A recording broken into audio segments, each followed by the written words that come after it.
Having trouble getting this in tune. Well, I'll play a Chet Atkins tune. Look like this is some of the first stuff I learned on guitar. Well, not the first stuff, but like the first style that I really fell in love with. And I'll play some of those old tunes. See?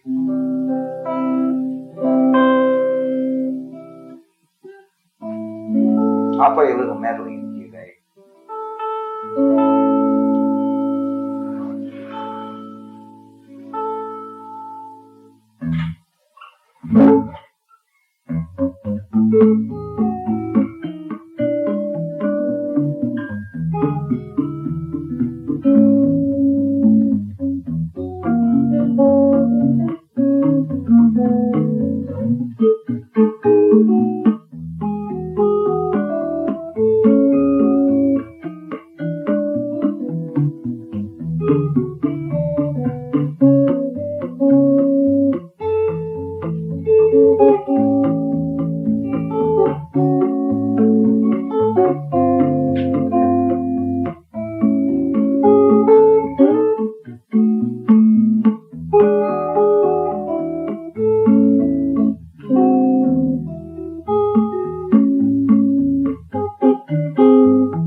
It's not white now.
That's the first like stuff I ever really got serious about was when I listened to Chet Atkins.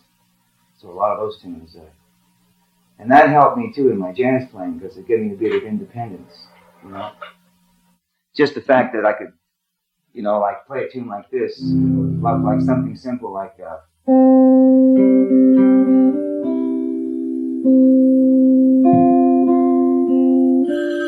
know, and then keep the thumb going. You know, it looked like it got me started with doing like two things at once. So then when I got into jazz, I started thinking, well, maybe I could do look like two things at once in jazz, you know. So that's when I started listening to a lot of piano. You using mostly these fingers here, and like once in a while these two, or how? Well, when I'm playing some of my own stuff, I use all my fingers. You know, like if I'm playing a 5-note chord, say if I'm playing a 5-note chord, and I want them all at once, I'll have to use all fingers. 1, 2, 3, 4, 5, and I pick them all at once. But on the Chet Atkins stuff, a lot of times I'm just using the thumb and the first two fingers, or the third, too, you know, look like once in a while. But it's like Merle Travis plays a lot of tunes, uses the first finger and thumb, you know, stuff like that. That's just like this and this right there. But I started using the two, and with flamenco stuff, you have to use, you know, like all of them. Except some of those guys don't use their little finger, but I just started using the little finger. It comes in real handy. You know, except for that fifth note. You know, if you want the fifth note in there, you got to use it. So I try and train the little finger to do things. especially on ballads. You know, if it's a slow tune. If I'm going to go, you know, an old standard like, you know,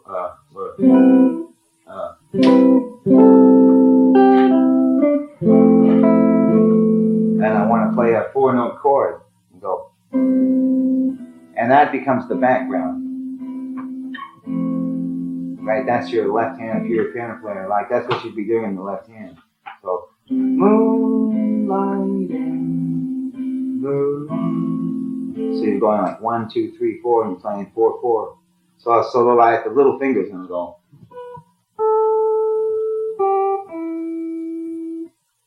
Right? Sorry. Right, it comes in handy once in a while. At first it feels really strange because it doesn't have any strength, you know, compared to the other fingers. But if you, you know, if you work at it, it starts to get stronger. When your ideas, when you went from like the Chet Atkins playing and you started getting more complex in your playing, did you find that like a flat half steel string got in your way? Like it was just too much of a physical thing to deal with once your chords started to get more complex in your melodies? You mean like playing a Martin or something like that? Yeah, I found that they were too hard to play after a while. I started on Martins and like Gibsons and flat top guitars, and they were fine for certain things, and country and folk and stuff. But you know, once I started getting into, but of course they make them better today. You know, you can get a flat top with nice action today because they got you know adjustable.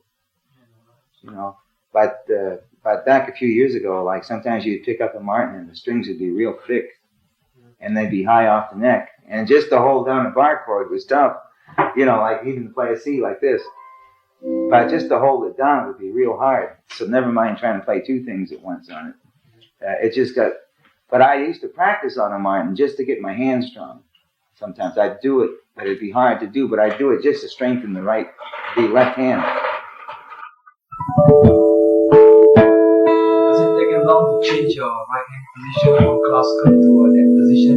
Because in classical we usually that position. Yeah, that's right. See, with the thumb pick, there's no, you know, like there's no way out. Look like with the thumb pick, look like you can't play it exactly the same.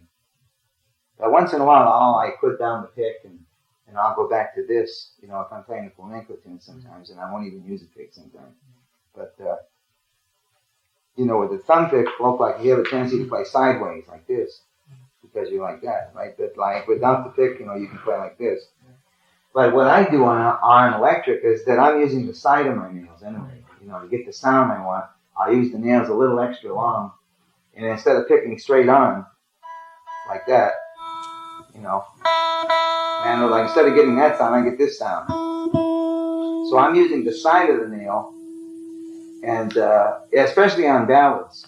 Like I'll rest the nail on the string before I even hit the note. You know, if I want to play this note, well, I have the finger already there. And then when I play it, I just rub the nail on it. But sideways, and it gives you a nice soft one. Because otherwise you're going to get, right? So I practice sideways. So it works out good anyway, because I get the thumb pick on and I'm already sideways. You know, like this instead of like that. But if I look like, if I want a percussive sound, then I'll just go like this. It's almost like a flamenco trip, you know. But usually on electric, like anytime I want a percussive sound, I'll just use the pick instead. Sometimes if I really want it heavy on top, I won't pick with these fingers, I'll just go.